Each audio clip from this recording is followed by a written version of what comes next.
Hi there, it's Nick Psala here and welcome to today's episode. Today I want to be talking about how to create super staff members.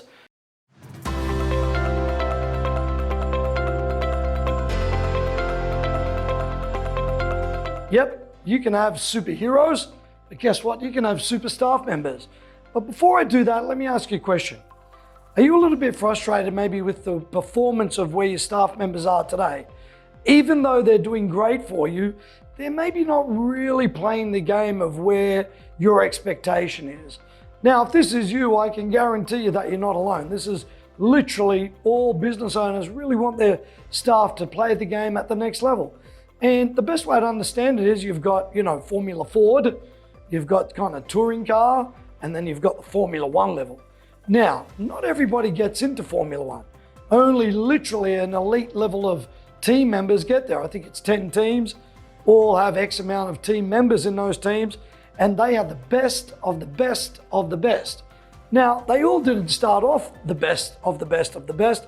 They actually had to be trained to become these super amazing team members that work at the best in the world. Literally, there isn't any higher than that. And it's the same with your staff members. If you're feeling like maybe they're not cutting it right now, don't worry too much about that.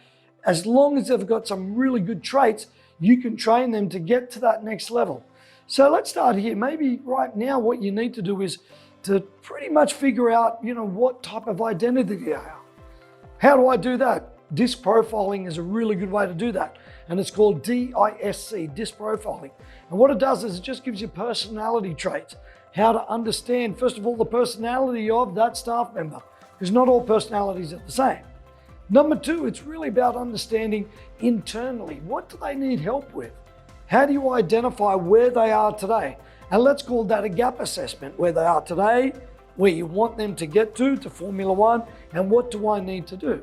Now let's think about this. Lewis Hamilton, the best Formula One driver in the world, hands down, didn't start there. He didn't start at Formula One, he started at what?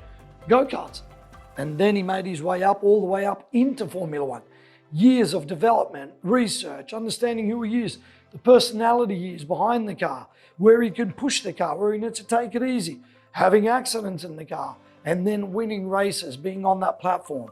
It's the same with your staff member. If they're at a particular level today and you want them to play at the Formula One level, but they're not there yet, it obviously makes sense that you need to start training. But the interesting part here is if Lewis Hamilton didn't have particular traits in him, if he didn't show that winning edge, if he didn't, if they didn't recognize a talent in him, he would never be the person that he is today. So not everybody's cut out for Formula One, not everybody's cut out for your business as a staff member to take them to that next level. So identifying where they are today and then creating a gap from where they are today to where they need to be is imperative. And most importantly, starting to break that down. Now, step two, it's really important to map their trajectory, right? You don't just wake up and go, hey, I'm a super staff member. No, you need to go up to different platforms. And the best way to think about this is a set of stairs. You go up one stair, you go up the next, you go up the next, you go up the next, and you just keep on going all the way up until you're at the top, until you're at the pinnacle, until you're this super staff member. But guess what? If you don't map out that trajectory, you're not sure if you need to go downstairs, jump off the stairs, climb up the stairs, right? You need to show them the way. Very, very important. Number two, what does it look like, not just in 1 month, but over 12 months? Map out what happens in 12 months. Set some objectives, set some goals, set some milestones. And the best way that I've done this with clients that we work with is every 90 days. What do they need to reach? What's the next level that they need to reach in order to become the super staff members to meet your expectation? Step three, create small routines. Very important. So once somebody does something really well, make sure that they get into the habit of doing that really well. Get them into that routine of maybe, let's say opening the factory floor, closing the factory floor. That's one routine that once they practice that, even though it's pretty mediocre to do, it's nothing amazing, but guess what? It embeds routines. How about if reporting was a routine that you needed? Hey, I need particular reports, sales data, metrics, marketing metrics, operational metrics, efficiency metrics. If they just got into the habit of just doing routine after routine of printing that, getting you that information, it just gets them better at what they do. So creating small routines, very, very important. Right, next step, make sure that you praise when needed. I mean, you can't go, patting people on the back if they haven't done the right thing or if they're being pretty average. You want to make sure that you praise them when they've done great and praise them again and again when they've done great. But if they haven't done great, well, guess what? You need to have a chat to them. Why? Because Lewis Hamilton didn't win all the Formula Ones by playing it safe. He actually wins the Formula One by really being on the edge. And yet being on the edge sometimes does what? Clips a barrier, goes into a spin, spins out on because it's raining, smashes the car, out of the race. But guess what? For the next time, they're going to be better. So it's good for him to stand on the podium, but it's also good to go, no, geez, that wasn't a good race today. It makes people better.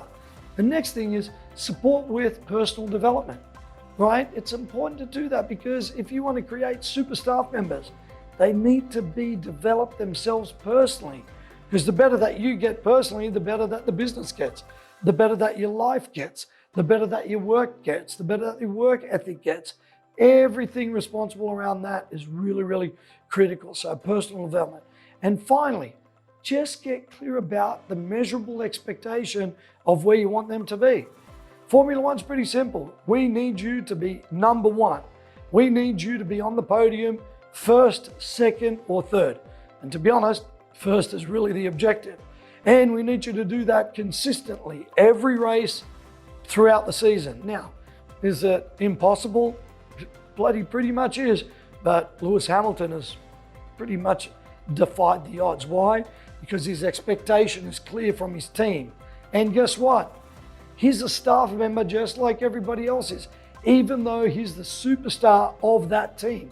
But still, he's a staff member. All his job is to drive the car, right? He's still a staff member of the team, right? In that case, Mercedes-Benz. So when you think about this, do you see his expectations are clear? Set clear goals, clear expectation over a given period of time so you know what's going on with that. All right, sound good? Now, if you need some help with this, don't be scared to reach out. We're always here to lend a hand. I'm Nick, and remember, the only way is up.